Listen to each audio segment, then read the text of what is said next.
Fuel prices are coming down, but for how long? The latest from Georgia's special session, the controversy around social media age verification, challenges to firearms laws continuing, and non-citizen voters initiative being criticized. Welcome to the Center Square's The States. It is Monday, June 22nd, 2026. I'm your host, Greg Bishop. California drivers can expect the state's gas tax to go up 2.2 cents July 1st, which will bring the total tax to 63.4 cents per gallon. That'll drive up gas prices in the Golden State, which consistently has the nation's highest prices, even further. State Senator Tony Strickland spoke to the Center Square California reporter Madeline Shannon about the situation. Our gas prices are astronomically high because of the taxes and also because we lost 20% of our oil production and we rely almost exclusively on foreign oil. Now, the only thing that we could do in terms of foreign oil and more domestic production, it will take some time. But the one thing that we do have in our tool chest to lower gas prices immediately is my bill that would drop gasoline prices by $1.08 a gallon. It would equate to $1,100 per family. But instead of passing my bill, they're now increasing the gas tax, making it hard for people to decide between a gallon of milk and a gallon of gas. And for those seniors on fixed incomes or those college students just getting out of college, they can't afford these high gas prices. You're going to take away some lifelong memories because some people won't drive because they can't afford it to go to the beach, and it's going to hurt our economy. Strickland said several other states suspended their gas taxes because gas prices in those states also rose. In Georgia, the legislature temporarily suspended the Peach State's gas tax after prices surpassed $3 a gallon, far lower than gas prices in California. According to AAA, California's gas prices went down slightly to $5.57 a gallon Monday, down from $5.74 last week. That itself is down from the average price of gas in California 1 month ago, when prices hit $6.13 a gallon. But last year, the price was $4.65 a gallon, nearly $1 lower than the current price. California is definitely an outlier, but so are other states where taxing drivers is higher than in their neighboring states. Looking at the current average nationwide, AAA has the average at $3.92 a gallon. And compared to last month, it's down from $4.55 a gallon, but still higher than it was last year at $3.21 a gallon. Patrick DeHaan is head of petroleum analysis at GasBuddy. He joins us now to discuss the latest in the price of fuel, what to expect, and what this means for you. Patrick, thanks for taking time here with the states. So we're seeing a little bit of a decline in gas prices continuing over the past couple of weeks. What's really driving this number? A lot of this continues to be how the U.S. and Iran relationship continues to evolve, how the strait reopens, or in the case of this weekend, closes. But the trend has been good for consumers. Both gasoline and diesel prices now have fallen for 6 straight weeks. According to the latest GasBuddy data, the national average now 15 cents a gallon lower than a week ago at $3.86 a gallon, while diesel prices have now fallen back below the $5 a gallon mark. Prices now are down by 67 cents compared to a month ago, so a tremendous decline. Whether or not that continues really depends on the ongoing situation between the U.S. and Iran. The Treasury Department today authorizing Iran to sell oil in the global market. The ease in sanctions is something that we haven't seen in several years. That essentially pushing oil prices even lower, even after Iran suggested that the strait was closed over the weekend.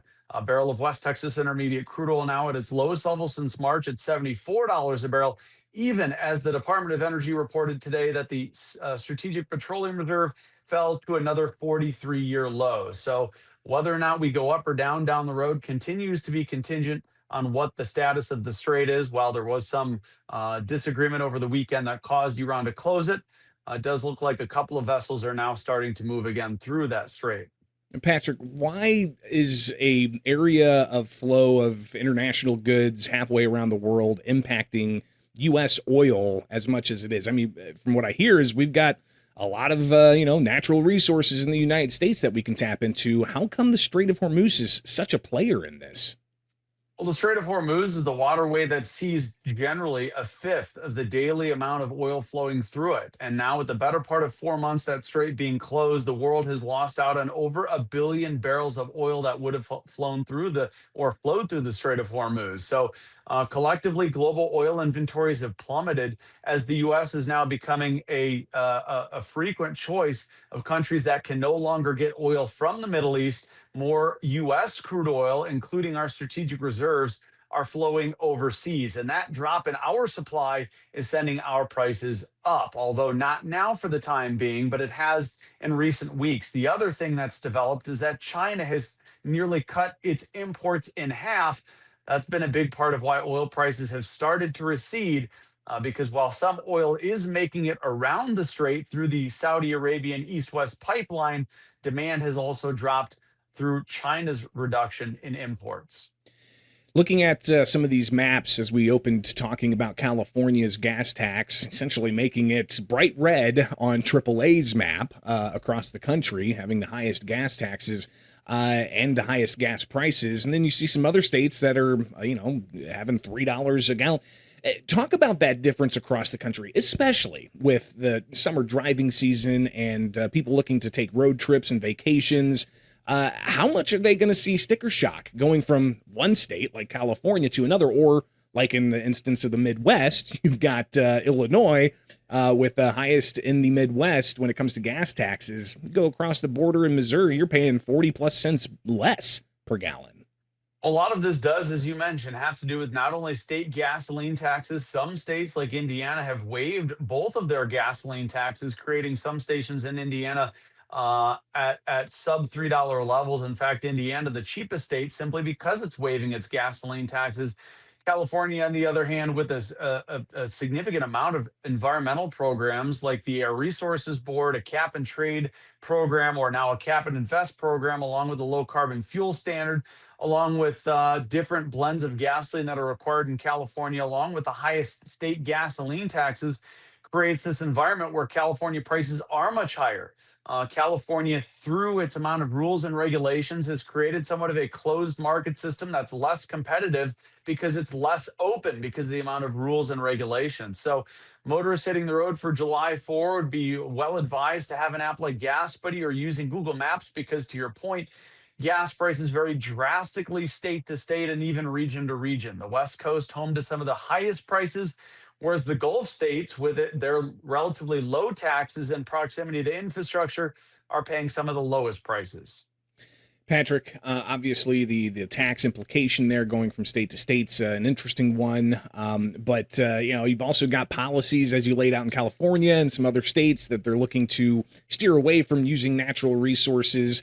You're a petroleum analyst. How long do you think that we're going to have the use of fossil fuels like gasoline, people going to a pump and just filling it up? Well, look, unlike electrification, which cannot necessarily be moved the same way, there is a benefit to liquid fuels. Airplanes can't drag extension cords. They can't also be powered on solar yet. There's a lot of innovations that might be happening that just don't make sense in larger formats.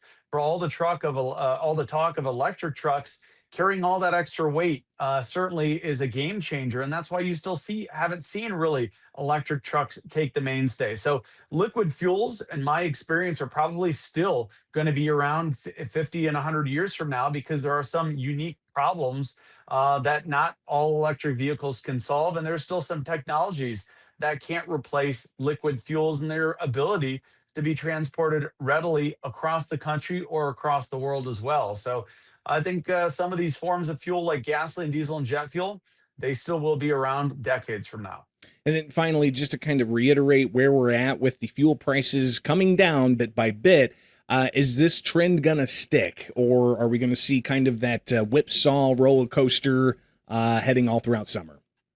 Well, at least for now, we've seen 6 weeks of gasoline and diesel prices declining. Whether it sticks is going to be a function on the uncertainty, whether or not that uncertainty goes in motorists' favor, or any new escalations and closures of the strait could prolong and make the pain at the pump worse. But it's all unpredictable as it heavily relies on what happens in the days ahead between the U.S. and Iran. Will the strait reopen? If it does, we generally could see gas prices lower. If it does not, if we see new escalations and attacks, oil prices could go right back up again. Well, I'm sure something we could spend even more time on is how all of this is impacting the inflation rate, especially as diesel prices also are elevated over last year, and that's going to cause some prices to increase. Patrick DeHaan, greatly appreciate your time, head of petroleum analysis at GasBuddy. Thanks for taking it here with the States. We'll be right back.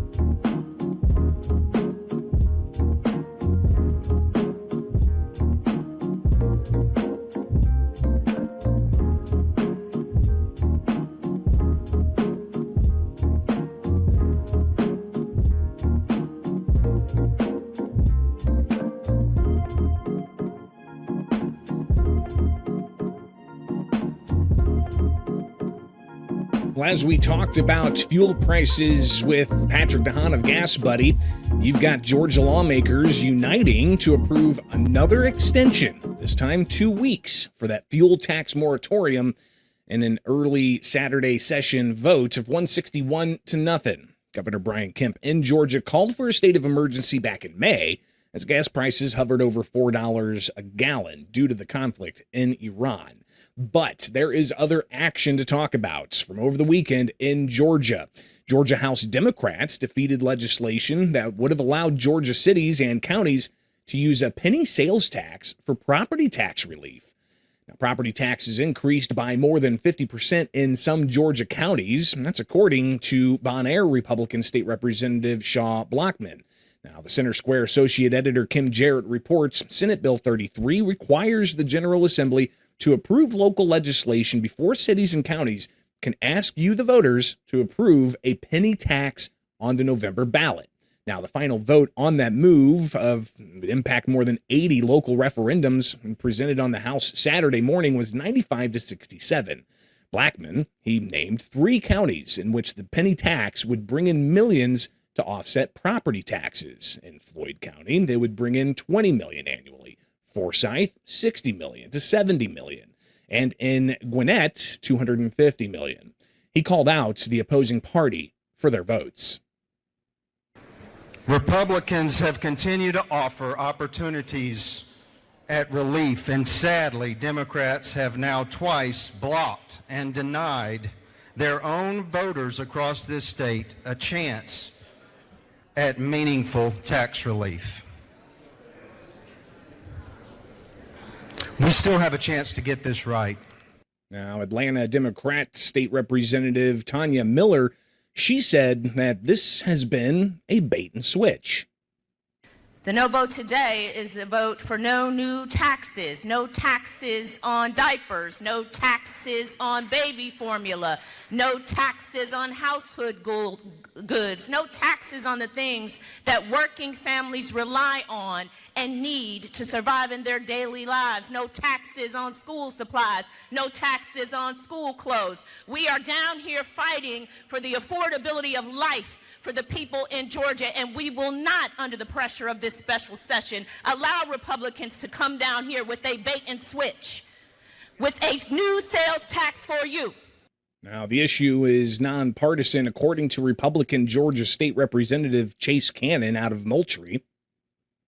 If anything, this is a great opportunity for us as a body to have a major bipartisan agreement.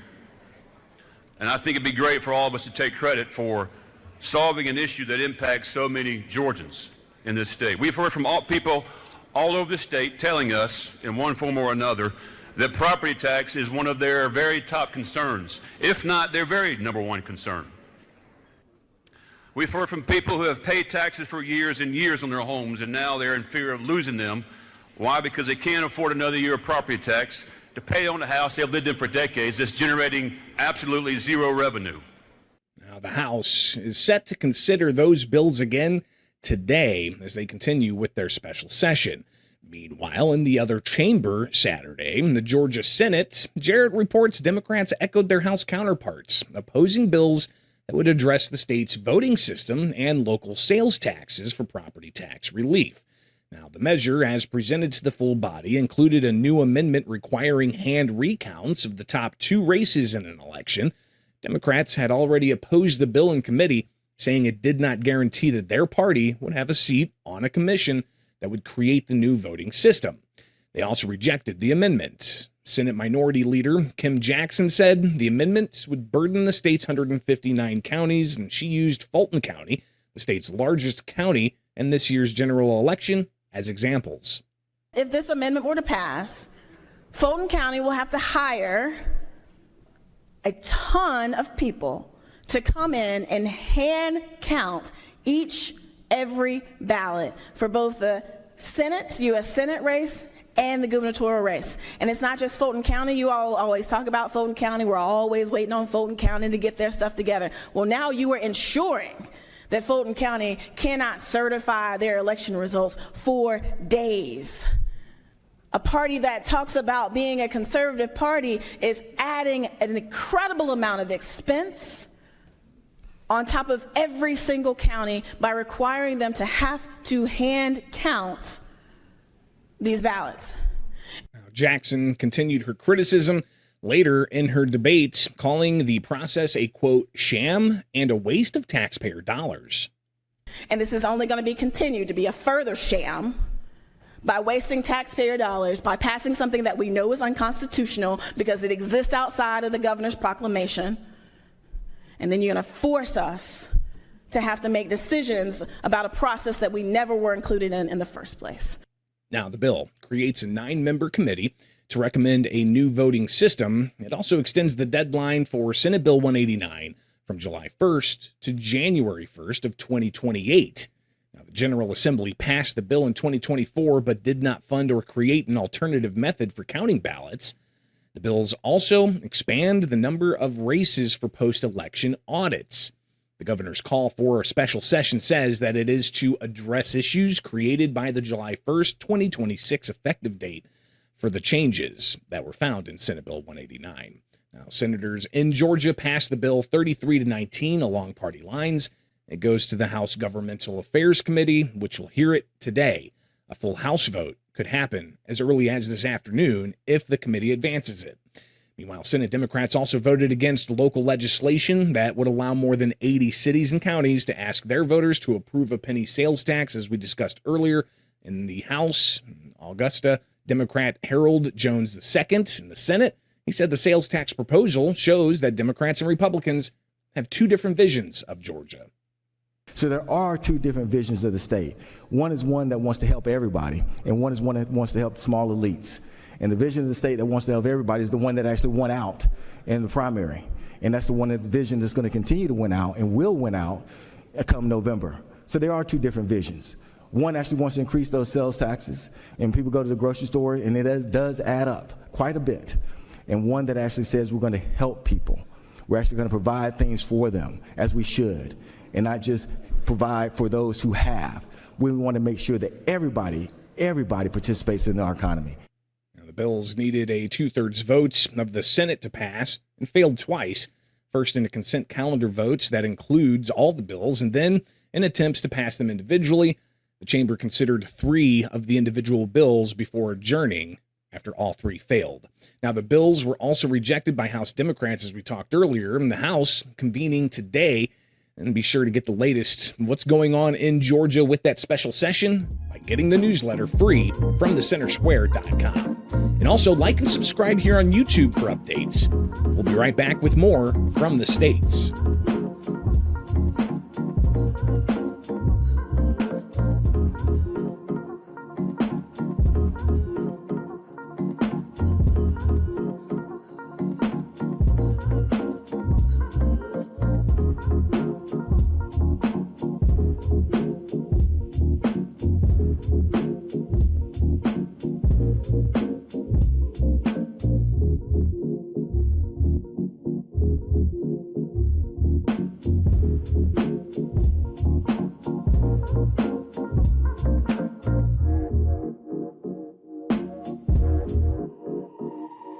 Calling it a win for families, Ohio's new attorney general last week praising a federal appeals court ruling that allows the state's social media age verification law to take effect after sitting for more than 2 years. Attorney General Andy Wilson praising the ruling that came down Thursday from a 3-judge panel at the 6th Circuit Court of Appeals in Cincinnati, ending an injunction. Joining us to discuss the latest out of Ohio and how this could impact other areas of the country where the same issue is prevalent is the Center Square Regional Editor, J.D. Davidson. Thanks for taking time with us, JD. Social media, gaming, other internet app companies, they now are going to be required to verify a user's age or get parental consent for a child under 16. Tell us more about this law, what it does, and what the opposition was trying to do here. Yeah, I mean, this kind of parental consent social media action has been going on around the country in several different states for several years. Ohio's law, from what I can tell, is a little more restrictive than other states. It requires the social media companies to not only get consent, but then they have to inform the parent in writing of an account, and then also inform the parents of censorship, I guess, actions available to them. So it's set to go forward. However, I spoke with the Attorney General's office today, and there's still some procedural things that have to happen before it goes forward. One of those, obviously, NetChoice, a trade group that represents all the major big tech giants, Google, Meta, all of TikTok, all of those, is absolutely going to appeal. So I would not be surprised, especially with so many things going on in different states like Louisiana, Colorado, Illinois, Georgia, that this will end up in front of the Supreme Court. But the 2-to-1 panel ruling was pretty interesting, because NetChoice is arguing everywhere that this is a First Amendment issue. The judge, 2 of the 3 judges, it was a split decision, but 2 of the 3 judges said it wasn't, because no child under 16 is suing. The only people who are suing are the big tech companies. And so they removed the free speech argument because it's not the big tech company speech that's being censored here. How do you see this rippling across the country? I mean, you mentioned states like Illinois. You've even got Minnesota that has these types of laws that are Sure, yeah. Even being challenged in the courts, right? Yeah. So Illinois or Louisiana's law was struck down. Illinois' law, Governor Pritzker has it right now. NetChoice has asked him to veto it. I think there have been injunctions. Minnesota's law was signed. Governor Walz signed that into effect. I think it's going to have to end up in the Supreme Court. However, I do think that the ruling last week for Ohio's law may give states more confidence that they can move forward with this type of law. I don't know, but I would think that once you get one ruling, chances are there's going to be more to follow. So why not go ahead and take a shot at it? Well, and as you said, this could go all the way up to the U.S. Supreme Court. We see this patchwork all across the country. Illinois' law that's on the governor's desk may be a little bit different than Minnesota's law that's been challenged in the courts, maybe a little bit different than Ohio's law, which an appeals court just decided upon. So has Congress done anything about this? And have there been conversations that you've seen where that seems to be, really prominent and important in this overall discussion about how do you regulate a company that is across state lines, let alone across international boundaries? Yeah, I mean, that's going to be the huge issue. And you could see it with other kind of age verification things. Different states have, when it comes to porn on the internet, different states have different laws on how to verify a user's age for that. There has been small talk in Congress. And the reason I know this is the guy that really pushed Ohio's law was John Husted when he was lieutenant governor. And one of the first things he did when he got appointed to fill J.D. Vance's Senate seat was kind of bring this up in Washington. Now, it hasn't gone anywhere, but you want to talk about some frustrations for parents. Now, is this a huge taxpayer issue? No. But is it a parental issue? Yeah. And not only a parental issue when it comes to a child's safety, but also you get into the frustration of, listen, even if a parent, let's just say, doesn't care what their kid is doing online, now I got to stop what I'm doing as a parent to go through this whole mess to get him or her signed up. And so it's while it's not a dollars and cents issue, it's certainly a frustration thing, whichever side you fall on, for parents. And really, the only way it's almost like gambling. It's like porn. It's when you go these patchwork type of regulations, it becomes harder and harder and harder on people when they go on vacation. And who's to say if Florida has a law that's more strict than Ohio's, if we go down to Florida, then all of a sudden my kid who's sitting at the beach or at the pool can't get on the internet. And for those of us who have been on vacation when the internet doesn't work, that's not a fun time. Well, just get them back out there onto the beach and do some surf lessons or something. Sure. JD, obviously, there, as we said, different laws have different, or different states have different laws here, all dealing with social media. But the constant that seems to be running through all of this is net choice. Just how large is this group, and just how impactful do you think that they are in crafting these conversations? It is massive, and I mean, if you don't think Google and Meta and TikTok have huge roles to play in everything that happens in state houses across the country, whether it's parental consent or data centers, and in the halls of Congress, you're nuts. I mean, these are probably the most influential in terms of money groups that there are.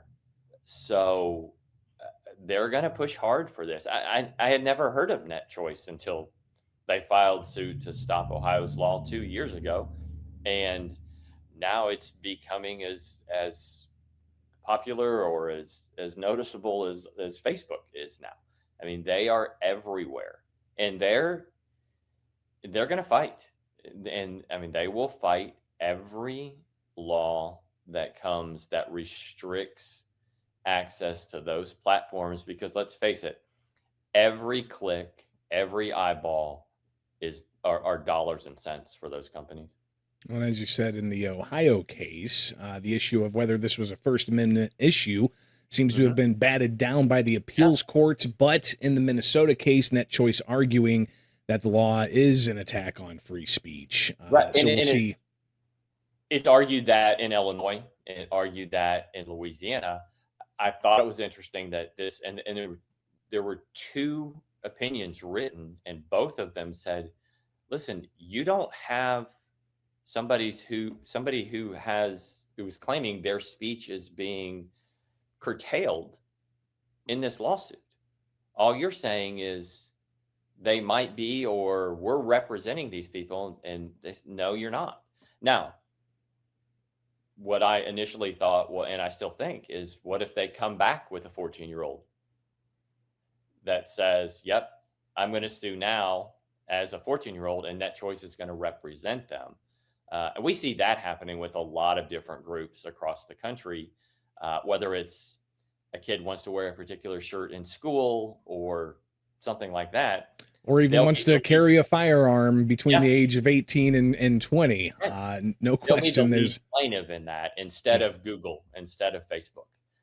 And now you've got a whole nother issue that comes up. It's safe to say, JD, that this issue is not going to go away anytime soon. We've seen this action now in several states and in the courts, and it's definitely something we'll be keeping a close eye on. Greatly appreciate you taking the time here to be with us for the states. We'll be right back.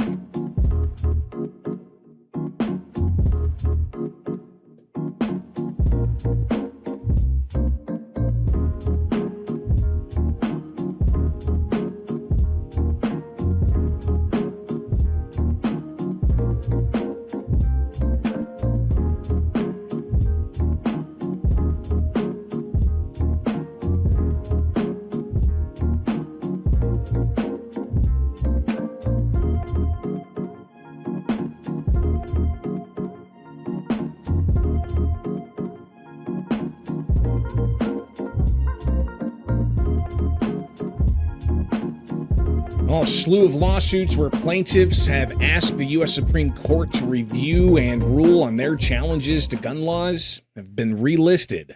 And all this comes as activity in lower courts is signaling what could be coming down the pike in other states.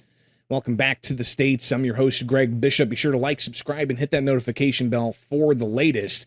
As we look at what happened in the U.S. Supreme Court today, the last day scheduled for the year when it comes to releasing the list of which cases they're going to take and which cases they're not going to take, or which cases we're still uncertain what's happening with them. And while they did release a long list of cases that they denied to take up, and a few cases they said they will take up, and even ruling on some, you've got a slew of Second Amendment type cases. And one in particular, issue that's being dealt with in some of these cases that are lingering is just how old somebody can be when they purchase a firearm and how long they have to wait to be able to get that firearm, be it from 18 to 20 or 3 days waiting period for certain firearms. There's a slew of cases dealing with that question of 18 to 20-year-old adults and whether they can get a handgun license or whether they can carry firearms or whether they can purchase handguns, including cases like Bivens versus the Second Amendment Foundation. That's challenging Pennsylvania's ban on the right for 18 to 20-year-olds to carry firearms. You also have McCly versus ATF. You have West Virginia Citizens Defense League versus ATF. That's a Second Amendment lawsuit that's still lingering in the U.S. Supreme Court, challenging the federal ban that prohibits adults aged 18 to 20 from purchasing handguns and ammunition from licensed firearms dealers.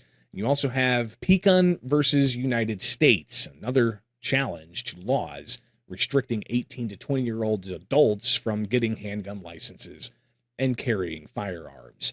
So all of the cases there were relisted. But when are they going to actually release a new list of cases they take up? It's not scheduled on the U.S. Supreme Court's calendar for the rest of the year. While they have conference later this week, whether or not they're going to announce which cases they decide to take or which cases they continue on to the next U.S. Supreme Court term has yet to be seen. So a lot of people still scratching their heads wondering what's going to happen with these particular cases. Now, there's other gun control cases that are being challenged that the U.S. Supreme Court has not shown their hand as to if they're going to take those cases, including ones dealing with drugs and firearms, despite a similar case having had a ruling last week. Now, other cases that are still floating out there when it comes to the Second Amendment in the U.S. Supreme Court deals with Cook County's gun ban, which also challenges the state of Illinois' gun ban. That case, Viramontes v. Cook County, still there and being relisted for a Supreme Court conference later this week. But again, we don't know when the Supreme Court is actually going to be releasing that orders list, because they had one scheduled for today and there's no more scheduled for the rest of the year. Now, no more conferences. We'll see possibly if they decide to announce one. It's difficult to determine the court's schedule, as that's kept very close to the Supreme Court. But there are other cases out there in the judiciary, including Barnett v. Raoul, that remains in the Seventh Circuit Court of Appeals, challenging Illinois' gun and magazine ban that was enacted over 3 years ago. That case, which was heard last November, still pending in the appeals court. Meanwhile, a Virginia judge denied a request late last week to temporarily block that state's new ban on certain types of semi-automatic firearms, leaving the law on track to take effect July 1st, while a lawsuit challenging that bill moves forward. The Center Square reporter, Charlene Guerrera, reports the judge denied a preliminary injunction in that case, Curtis v. Katz, a case brought by gun rights advocates challenging the law under the Virginia Constitution. Now, the judge acknowledged the plaintiffs could be harmed if the law is later ruled unconstitutional, but said they did not meet the legal standard required to temporarily stop the restrictions from taking effect. Now, the lawsuit argues the law violates Article 1, Section 13 of Virginia's Constitution by preventing citizens from owning firearms, the plaintiffs say are protected under the state's militia clause. But the judge disagreed at this stage. He wrote that it's currently persuaded that both the history and practice surrounding Section 13 establish no right for the individual to possess military-style weapons by members of the unorganized militia. This means the judge said that he does not believe Virginia's militia clause creates an individual right to own military-style firearms. Now, that question about military-style firearms was brought up in the case Barnett v. Raoul we mentioned earlier out of Illinois. You had the courts in the past saying that they needed answers from the litigants as to what exactly is a military-style firearm, and are these commonly owned firearms that are semi-automatic rifles considered military style. And there was a 4-day bench trial in Illinois. The Seventh Circuit Court of Appeals now having that after they heard it were still uncertain. But back to Virginia, Attorney General Jay Jones, the state's Attorney General, he said that the court's decision in Curtis v. Katz is an important step in ensuring that Virginia's assault weapons ban will go into effect July 1st. He further said in a statement, the Commonwealth will defend against any appeal in the case and will continue to defend the assault weapons ban in every case to keep Virginia safe. Now, meanwhile, the Attorney General held a news conference just this morning about enforcing a separate law that could get challenged in the courts, the Firearm Industry Accountability Law. Here's the Attorney General from this morning. This law simply says that no industry should be immune from accountability when its actions contribute to public harm. This is not anti-gun. This is pro-safety. This law reflects a simple principle. When gun industry actors act negligently and cause harm through irresponsible or unlawful practices, they should be held accountable. Accountability is not a radical idea. Accountability makes up the foundation of our legal system. We expect accountability from individuals, we expect accountability from our government, and we should expect accountability from industries whose decisions have impacted and affected the health and safety of those that we love and hold so dear. Now, Jones had support from Virginia Delegate Dan Helmer saying if local authorities won't enforce Virginia's gun laws, he says the state will. What this House bill does and the accompanying Senate bill is ensure the Attorney General has the authority to hold anybody who acts irresponsibly accountable. So for those who are saying we're going to defy the law, you're going to be held accountable. You may be held accountable by your local Commonwealth's attorney and your local sheriff. And if not, I feel very confident that the Office of the Attorney General will hold you accountable. Our communities, our children deserve to be safe. And this suite of firearms safety measures ensures that we promote responsible gun ownership in the Commonwealth. We have no truck with those who, I'm a gun owner myself. I have no issue with somebody who wants to responsibly own a firearm. On the other hand, if you act irresponsibly, if you make our communities less safe, if you sell to straw purchasers, if you manufacture ghost guns, if your guns constantly are found in crimes, well, we now have a new tool. Now, again, this gun industry measure looking to go after gun sellers or manufacturers seems to have been bolstered by a case out of New York challenging a similar law out of New York being denied on cert, and that's the request for the Supreme Court to take up, challenging New York's law, and that seems to bolster the Virginia law. Again, here is the Attorney General talking about that very issue. Certainly, New York was a great moment when the Supreme Court denied cert. We feel very confident in this law and how it has been structured and how it will be construed by the courts. Again, this is about public safety. This is about accountability. Nobody should be in fear in their communities, and we just want to make sure that the playing field is level. Now, Jones, he went on to further say they will enforce Virginia's laws and defend them. You can expect a lot more reporting at the Center Square on all of these stories and more. Be sure to get the newsletter at thecentersquare.com. We'll be right back with more from the States.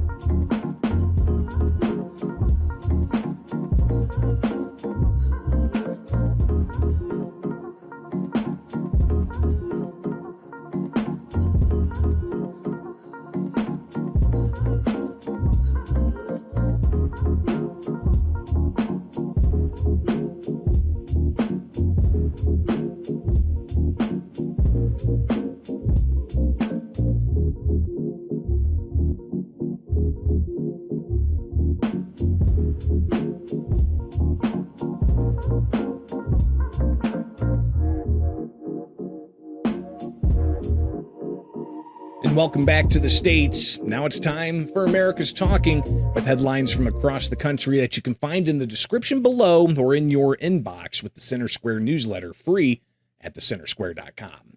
The Los Angeles City Council facing criticism from a Republican Party leader after deciding to move forward with a November 3rd ballot initiative to allow non-citizens to vote in local elections. The Center Square reporter, Robert Mattson, reports the City Council voted Thursday to put the measure on the general election ballot.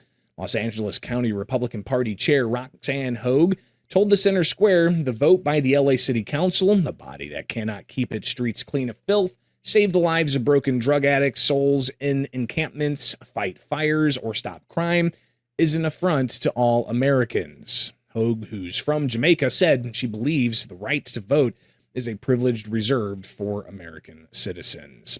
Meanwhile, the fate of additional protection against ballot fraud remains pending in Arizona as Governor Katie Hobbs determines whether to sign a bill into law.